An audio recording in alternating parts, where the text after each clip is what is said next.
tega ya? Kamu tega bohongin aku, Mas.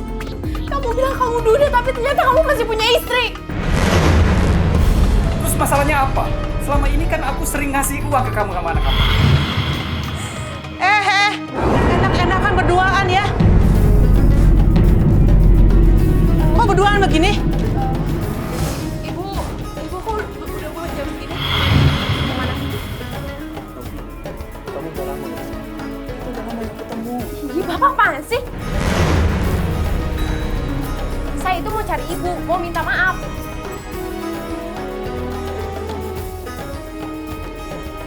Dan orang-orang yang tidak menyembah Tuhan yang lain beserta Allah dan tidak membunuh jiwa-jiwa yang diharamkan Allah, membunuhnya kecuali dengan alasan yang benar dan tidak berzina.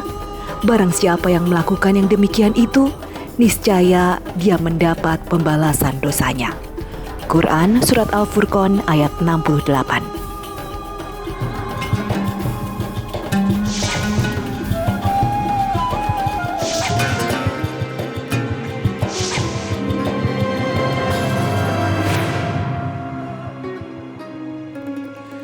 Assalamualaikum warahmatullahi wabarakatuh. Selamat pagi pemirsa Tawakal yang dirahmati Allah Subhanahu wa taala. Saya Farid Hasan kembali menjumpai Anda. Dan pemirsa, alhamdulillah di studio sudah hadir bersama kami Bapak Ustadz Mas Duki Baidowi. Assalamualaikum Pak Ustadz. Waalaikumsalam, Mas Farid. Bagaimana kabarnya? Alhamdulillah baik. Pak Ustadz sehat ya? Ya, alhamdulillah. Syukur. Sehat. Semoga kita sehat semua ya. Amin. Ya Allah. Baik, terima kasih. Selain Pak Ustadz juga sudah hadir bersama kami seorang narasumber bernama Mbak Novi. Assalamualaikum Mbak. Ya. Pak Ustadz dan Mbak Novi serta pemirsa di rumah, tadi di awal kita sudah lihat bersama ada beberapa cuplikan dari reka adegan yang menimpa kasusnya Mbak Novi. Nah, Mbak Novi bisa cerita langsung aja ke kita. Mbak Novi punya permasalahan hidup seperti apa sih? Masalah saya, masalah rumah tangga, masalah keluarga. Berawal dari saya itu seorang ibu tunggal yang ngurus 3 anak di rumah. Ibu tunggal maksudnya tinggal sendirian gitu Iya, mengurus sendirian, anak. iya. Suami kemana? Saya udah cerai sama suami. Sudah cerai sama suami. Cerai sama Oke. suami. Setelah cerai merawat 3 anak ini Iya, gitu ya. betul. Oke. Terus kemudian Kenal sama suami sejak SMA kelas 3. Lihat beliau itu seorang pejabat di kampus saya dan kami sering kenalan dan saya sampai nikah sama beliau kan. Awalnya kami kenalan, beliau seorang duda sendirian sampai menikah lah. Tapi lama-lama akhirnya saya tahu kalau dia tuh punya seorang istri. Oke, setelah mengetahui dia sudah punya istri, apa yang Mbak Novi lakukan? Ya, saya berontak lah ya, saya nggak terima karena awalnya kan dia mengakunya seorang duda. Dari sejak itu sifat dan kelakuannya mantan suami saya berubah gitu. Dia jadi seorang pemarah, egois, terus kadang-kadang dia suka main tangan, dia kekerasan dalam rumah tangga. Akhirnya saya berusaha untuk minta cerai. Mas bangun, Mas, bangun. Kenapa sih? Ada apa sih kamu? Aku ngantuk tahu. Ada apa? Kamu tuh tega ya? Kamu tega bohongin aku, Mas. Kamu bilang kamu duda, tapi ternyata kamu masih punya istri. Terus masalahnya apa? Selama ini kan aku sering ngasih uang ke kamu sama anak kamu. Mas, tapi aku tuh nggak mau diduain. Mau kamu apa sih sebenarnya? Kamu harus pilih. Kamu pilih aku atau istri tua kamu, Mas. Lu siapa? Nyuruh gue milih-milih. Kalau kamu nggak bisa, kita cerai aja, Mas. Sebentar, sabar, sebentar. Kita bercerai ya. Malam ini kita jangan bahas ini. Jangan bahas masalah cerai. Sabar, ya. Sabar. Pak Ustadz, Ya. pernikahan diawali dari sebuah kebohongan, Pak Ustadz. Suaminya bilang duda tapi ternyata masih beristri. Nah ini bagaimana nih Pak Ustadz hubungan sebuah rumah tangga? Ya, jadi berkeluarga itu memang semestinya diawali dengan kejujuran pihak masing-masing.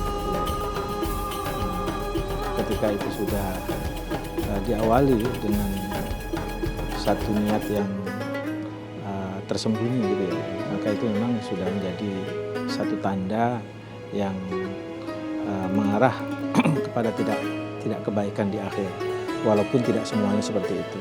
Karena banyak juga orang yang awal mulanya menyembunyikan identitas sebenarnya, ya, mengaku Buddha gitu ya, lalu kemudian menikah dan ternyata punya istri lagi, itu juga masih banyak yang juga bisa dipertahankan gitu.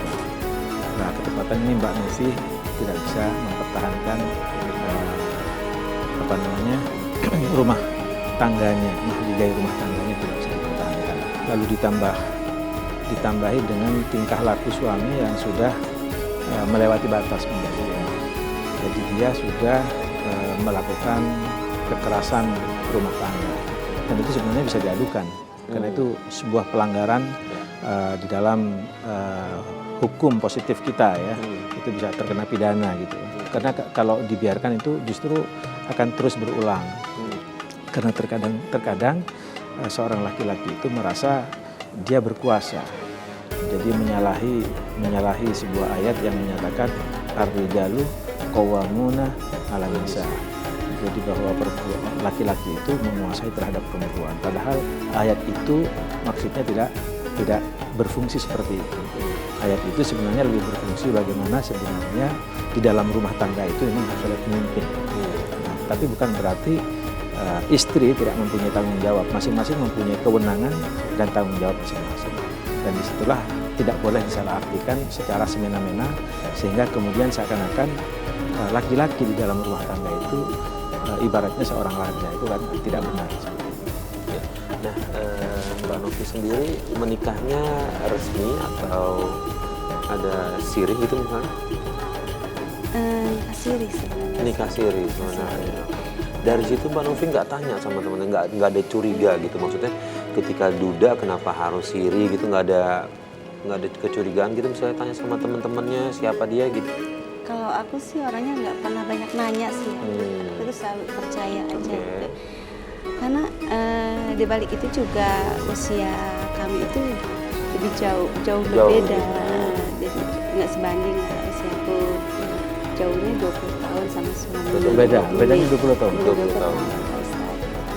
Baik, nah Mbak Novi tadi setelah menerima tindakan kekerasan dalam rumah tangga, tadi katanya Mbak Novi mengajukan gugatan cerai ya, Betul. meminta cerai. Iya. Nah, terus kemudian respon dari suami bagaimana? Respon suami itu langsung mengiyakan aja. Oh ya? Oke, setelah dia mengiyakan minta cerai, masih tinggal berdua kah setelah minta cerai? Tinggal berdua enggak, cuma dari semenjak habis pertengkaran itu kadang-kadang kami masih saling komunikasi dan suami ya masih tetap minta tidur bareng, cuma iya. Oke, baik Pak Ustadz, ini istrinya minta cerai, suaminya mengiyakan. Apakah ini sudah masuk hitungan talak? Lalu kemudian bagaimana kalau memang iya mereka berdua tetap melakukan hubungan suami istri nih Pak Ustadz? Masih tetap. Ya, sebenarnya hukum talak itu lebih pada pihak yang laki untuk membuat satu pernyataan cerai gitu. Nah, ketika si istri meminta cerai, lantas kemudian si laki-lakinya bilang iyanya itu apakah dimaksudkan sebagai iya cerai atau gimana, itu sangat tergantung kepada si suami. Kalau misalnya iyanya itu menyatakan cerai, itu berarti memang sudah tidak boleh melakukan hubungan suami istri. Tapi kalau kemudian dia menyatakan ya sebenarnya tidak, gitu ya, itu artinya tidak ada, banyak ulama menyatakan itu tidak jatuh ke talak. Gitu. Maka hubungan suami istri itu menjadi tidak bermasalah. Cuman catatan terpentingnya adalah tadi bahwa Mbak Novi ya melakukan pernikahan itu tanpa resmi dicatat oleh negara. Itu posisinya Mbak Novi sangat lemah gitu kan. Dan itu ada kecenderungan untuk disemena-menakan oleh laki-laki. Baik Pak Ustadz, kalau misalnya suaminya mengiyakan agar memang benar ia ingin pisah karena nikahnya dengan siri, artinya sudah secara otomatis mereka bercerai. Bercerai. Dan kalau itu yang terjadi ketika dia sudah menyatakan itu bercerai lalu menyatakan berhubungan badan lagi suami istri, itu namanya zina. Sudah masuk zina. Nggak boleh. Nah kemudian setelah benar-benar pisah, bagaimana kehidupannya Mbak Novi dengan anak-anak? Dapat dikarunia berapa anak dari yang suami? Tiga ya? Tiga dari Mbak Novi sendiri atau bawaan? Bawaan. Sih. Bawaan yang tiga. Dari Mbak Novi Iya. sendiri ada? Ada. Ada berapa? Ada satu. Satu. Oke, nah kemudian bagaimana kehidupan sehari-hari Mbak Novi setelah pisah? Setelah pisah aku tinggal pulang ke rumah ibu, terus tinggal sama ibu. Kebetulan ibu di rumah tinggal bersama suaminya, itu ayah tiriku. Ayah tiriku juga kebetulannya usianya jauh di bawah usia ibuku. Jadi Lebih muda maksudnya? lebih muda, ya. Seumuran. Lebih muda dari umur Mbak Novi. Akhirnya kan kami sama anak-anak tinggal sama ibu di sana. Aku suka bantu-bantu ibu di toko, bantuin ibu di toko. Terus lama-lama kata ibu gini, udah kamu tinggal aja di rumah, urusin rumah dan anak-anak. Kebetulan kalau di rumah cuman kami berdua sama ayah tiri, karena anak-anak kalau siang sekolah juga, ibu kan di toko. Ya. Akhirnya kami berdua sama bapak tiri itu sama kan selalu berdua. Ada rasa gimana gitu. Akhirnya kami ada Ada hubungan khusus? Iya. Berselingkuh gitu maksudnya? Iya.